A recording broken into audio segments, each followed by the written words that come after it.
Assalamualaikum warahmatullahi wabarakatuh. Perkenalkan, saya Nungki Eka Safitri. Dalam video kali ini, saya ingin mewawancarai berbagai narasumber yang mana mengangkat tema pembelajaran di era pandemi yang nantinya akan saya bandingkan dari sudut pandang satu dengan sudut pandang yang lain. Oke, selanjutnya di sini saya bersama dengan Ibu Mur. Beliau adalah salah satu guru sekolah menengah atas. Di sini saya ingin mewawancarai Ibu terkait dengan pembelajaran di era pandemi. Ya, Kalau tanggapan Ibu sendiri mengenai pembelajaran di era pandemi ini bagaimana, Ibu? kalau menurut saya di masa pandemi ini keberhasilannya sangat kurang. Dalam penyampaian ilmu kepada siswa, Ibu, serta Iya. penerimaan siswa.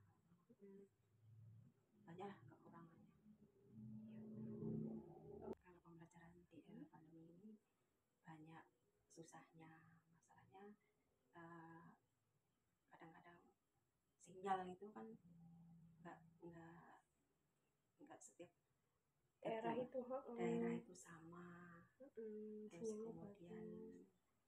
ekonomi seseorang itu kan juga nggak sama untuk membeli paket datanya itu. Ya kadang punya, kadang enggak. Kalau nggak punya, ya itu susahnya, nggak bisa pembelajaran. Baru nunggu nanti dapat uang lagi untuk beli paket data itu misalkan ekonomi. Terus kemudian kalau sukanya, Ibu, kalau di pembelajaran pandemi itu bagaimana, Ibu? Kalau sukanya sih karena masih belajarnya di rumah gitu, ya. nggak ngirim tugas. Ya. Cuman kalau anak-anak yang susahnya yang di anak-anak itu soalnya liburan yang orang tua itu pamitnya ke sekolah atau ke guru tapi nggak nyampe, itu yang menjadi masalah. Apabila pandemi ini berlanjut, kemudian akan diberlakukan pembelajaran seperti sebelumnya, apa sih kiranya yang harus diperbaiki gitu, Ibu? Atau mungkin sistemnya dirubah gitu? Ya, kalau menurut saya kalau bisa itu sistemnya yang dirubah.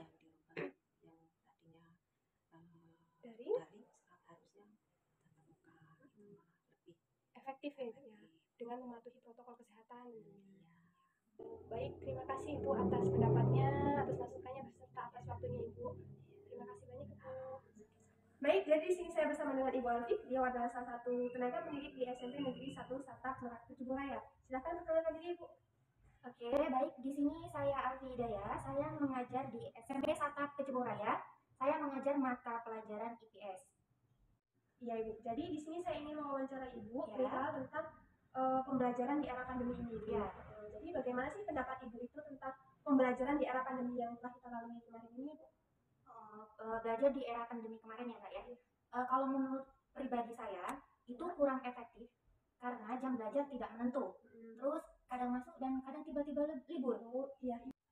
Kemudian Ibu, untuk mengajar di era pandemi ini kan sedikit berbeda ya, dengan normal seperti biasa. Apa sih suka duka Ibu melakukan pembelajaran di era pandemi ini, Bu? Kalau sukanya mungkin kita bisa ngajar di rumah atau dimanapun, karena kan sekarang emang via daring ya Mbak ya.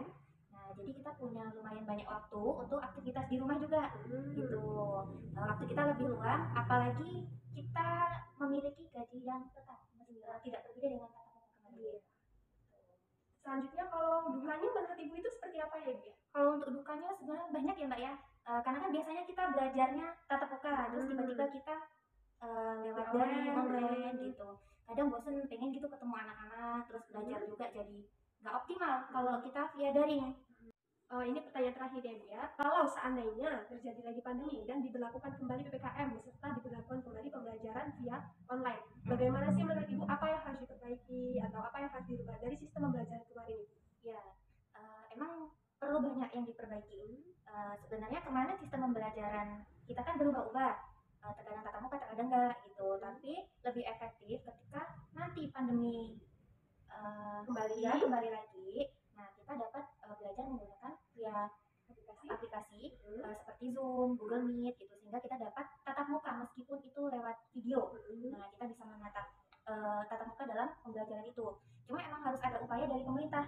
Seperti apa Ibu? Nah, karena kan terkadang sinyal itu jelek ya atau buruk, sehingga pemerintah ini perlu mengupayakan perbaikan jaringan gitu.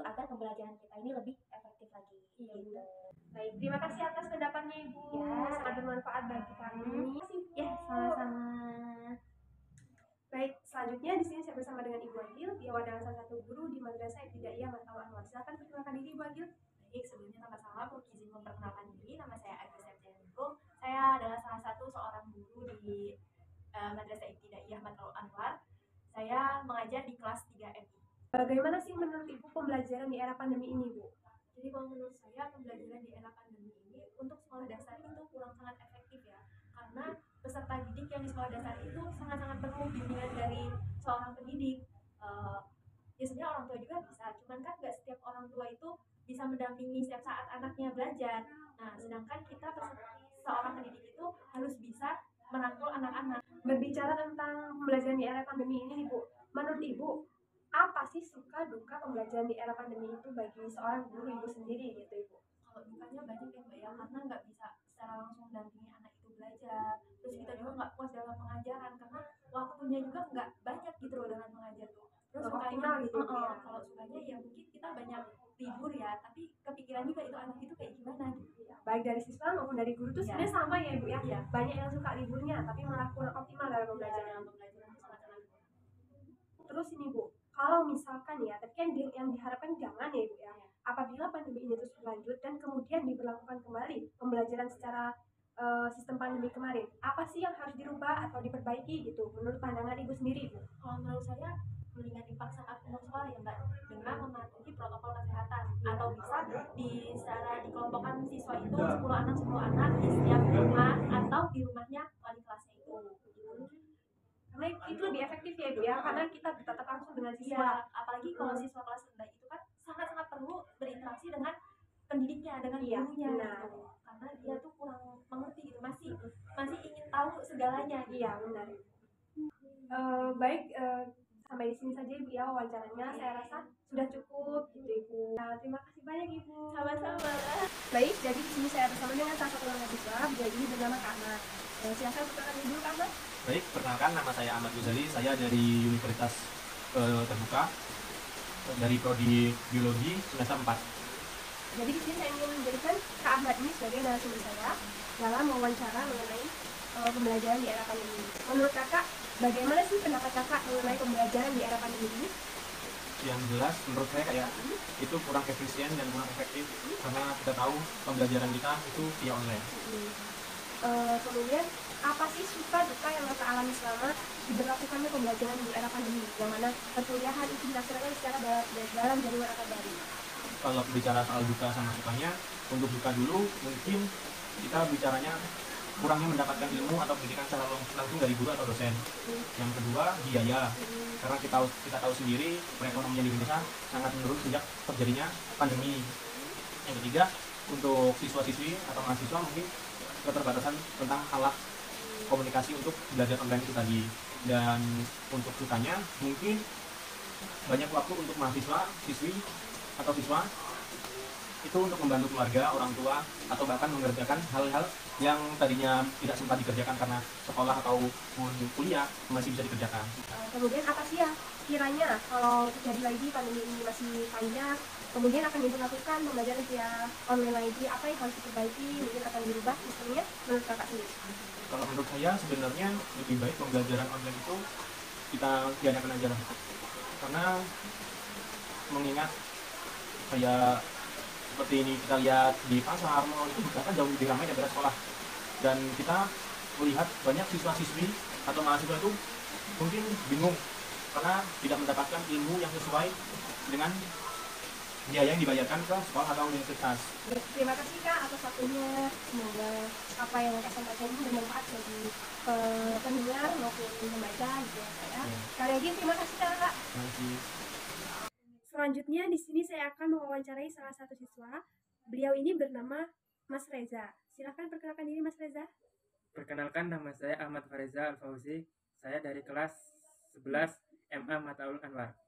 Ya, jadi di sini saya ingin mewawancarai Mas terkait dengan pembelajaran di era pandemi ya Mas ya.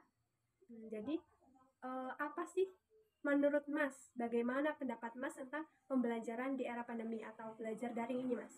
Menurut saya susah sih Mbak, karena sinyalnya susah, juga kurang paham apa yang dipelajari, nggak kayak yang di sekolahan. Jadi susah ya, kurang Susah, paham gitu iya. sama penjelasan gurunya. Selanjutnya nih, Kalau menurut Mas, apa sih suka duka pembelajaran di era pandemi ini, Mas, atau belajar dari ini, Mas? Sukanya bisa bantu bapak di rumah sama banyak liburnya, dan dukanya di sinyal yang susah sama nggak paham pelajaran yang ada di sekolah. Kalau misalkan nih ya pandemi berkelanjutan, kemudian akan diberlakukan kembali pembelajaran di era pandemi seperti kemarin, yakni belajar online. Apa sih yang harus diperbaiki atau harus dirubah dari sistemnya menurut Mas sendiri? Lebih baik sih tatap muka karena kan lebih maksimal, bisa dijelasin langsung dari gurunya, juga lebih banyak kegiatan dan kumpul bareng bersama teman-teman di sekolah. Jadi kayak lebih baik ketemu sekolah gitu ya, di sekolah ketemu gurunya secara langsung gitu ya Mas ya, dijelasin secara langsung. Juga di rumah biasanya boring gitu, suka tiduran sambil belajar gitu ya. Bosan juga kalau di rumah. Iya. Makasih ya Mas ya atas kerjasamanya, atas penjelasannya ya Mas ya. Iya. Baik, makasih Mas. Iya. Baik, itu tadi beberapa wawancara dari beberapa narasumber yang berbeda tingkatannya sehingga dapat dibandingkan secara langsung melalui berbagai sudut pandang. Ada kurangnya dalam pembuatan video ini, saya mohon maaf. Akhirul kalam, wassalamualaikum warahmatullahi wabarakatuh.